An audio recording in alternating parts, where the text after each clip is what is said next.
Surah Al-Baqarah, ayat 48. Dan jagalah diri kamu dari satu hari, di mana seseorang tidak dapat membela orang lain, walau sedikit pun, dan tidak juga diterima syafaat dan tebusan darinya, dan tidaklah mereka akan ditolong. Peringatan ayat ini bergabung dengan tuntunan yang lalu. Ini perlu, karena kelebihan yang dianugerahkan kepada mereka atas seluruh umat, telah mengakibatkan mereka angkuh, dan menduga bahwa, mereka bebas dari siksa Allah atau paling tidak mereka tidak akan disiksa kecuali beberapa hari dan dengan siksaan yang ringan, dalam Quran Surah Al-Baqarah ayat 80. Untuk itu mereka diperingatkan, dan jagalah diri kamu dari satu hari, yakni hindari siksa yang terjadi pada satu hari, yakni hari kiamat. Makna kata tersebut demikian, karena tidak seorang pun dapat menghindar dari hari kiamat.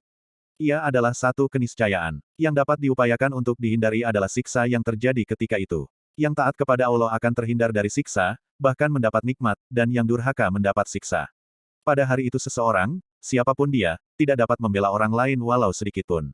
Dan jangan menduga bahwa orang tua, betapapun terhormat dan taatnya kepada Allah, berkemampuan untuk membela, tidak juga orang lain, karena ketika itu tidak juga diterima syafaat dan tebusan darinya, dan tidaklah mereka akan ditolong. Syafaat terambil dari akar kata yang berarti, genap. Tidak semua orang mampu meraih apa yang ia harapkan.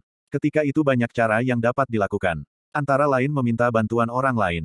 Jika apa yang diharapkan seseorang terdapat pada pihak lain, yang ditakuti atau disegani, maka ia dapat menuju kepadanya dengan menggenapkan dirinya, dengan orang yang dituju itu untuk bersama-sama memohon kepada yang ditakuti dan disegani itu. Orang yang dituju itulah yang mengajukan permohonan. Dia yang menjadi penghubung untuk meraih apa yang diharapkan itu. Upaya melakukan hal tersebut dinamai syafaat. Dalam kehidupan dunia, syafaat seringkali dilakukan untuk tujuan membenarkan yang salah, serta menyalahi hukum dan peraturan. Yang memberi syafaat, biasanya memberi karena takut, atau segan, atau mengharapkan imbalan. Di akhirat, hal demikian tidak ada, karena Allah yang kepadanya diajukan permohonan, tidak butuh, tidak takut, tidak pula melakukan sesuatu yang batil. Di akhirat, yang mengajukan permohonan syafaat harus mendapat izin terlebih dahulu dari Allah Subhanahu wa Ta'ala, untuk memohonkan syafaat, dan izin itu baru diberikan setelah Allah menilai bahwa, yang memohon dan yang dimohonkan wajar untuk memberi dan mendapat syafaat, dan tentu saja, apa yang dimohonkan adalah sesuatu yang hak. Ada ulama yang memahami ayat ini dan semacamnya ditujukan kepada orang kafir, sehingga pembelaan dan syafaat yang dinafikan adalah yang bersumber dari orang-orang kafir kepada orang kafir. Ada lagi yang berpendapat bahwa pembelaan dan pemberian syafaat yang dinafikan adalah dari siapapun, walau mukmin, tetapi yang ditujukan untuk orang kafir. Ada lagi pendapat yang menafikan secara mutlak adanya pembelaan dan syafaat secara mutlak, dari siapapun dan untuk siapapun. Pendapat terakhir ini, walaupun sepintas terlihat didukung oleh sekian ayat yang berbicara tentang syafaat, tetapi ada pula ayat-ayat lain yang mengisyaratkan adanya syafaat, bahkan tidak sedikit hadis-hadis sahih yang menegaskan adanya syafaat.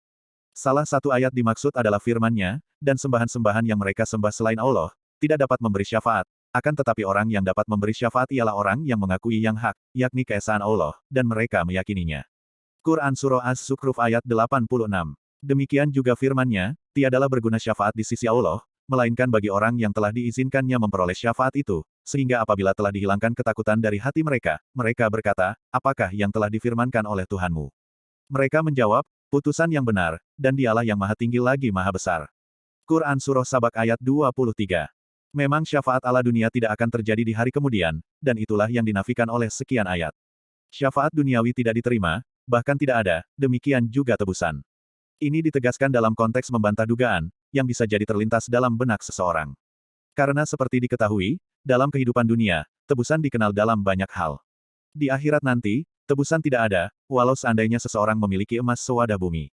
Kalau yang secara baik-baik berupa syafaat atau tebusan tidak mungkin ada sebagaimana halnya di dunia, maka dengan cara lain pun tidak akan ada. Inilah yang dicakup oleh kandungan penutup ayat, dan tidak juga mereka dapat ditolong oleh siapapun. Ulama sepakat tentang adanya syafaat bagi mereka yang taat, dalam rangka meningkatkan derajat mereka, serta bagi mereka yang taubat, tetapi sementara ulama dari kelompok Mu'tazilah, menolak adanya syafaat bagi mereka yang melakukan dosa besar. Mereka menjadikan ayat ini sebagai salah satu dalil. Bentuk nakiro atau indefinite, yang digunakan ayat ini pada kata naf atau seseorang, yang dikemukakan dalam konteks menafikan sesuatu, menunjukkan makna umum dan mencakup siapapun. Makna keumuman tersebut tetap berlaku, sehingga syafaat di hari kemudian tidak akan diperoleh oleh siapapun, atau tidak akan diperoleh oleh mereka yang melakukan dosa besar, serupa dengan yang dibicarakan oleh ayat ini.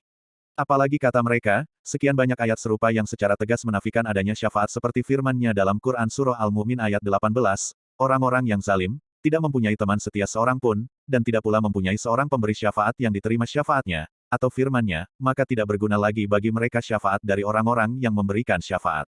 Quran Surah Amud-Datsir ayat 48.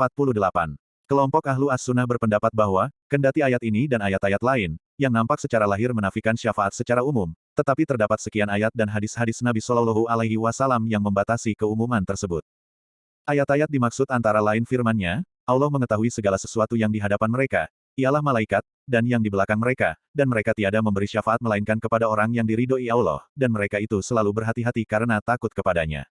Quran Surah Al-Anbiya ayat 28. Demikian juga Quran Surah Sabak ayat 23, dan tiadalah berguna syafaat di sisi Allah melainkan bagi orang yang telah diizinkannya memperoleh dan memberi syafaat itu, sehingga, apabila telah dihilangkan ketakutan dari hati mereka, mereka berkata, apakah yang telah difirmankan oleh Tuhanmu? Mereka menjawab, perkataan yang benar, dan dialah yang maha tinggi lagi maha besar.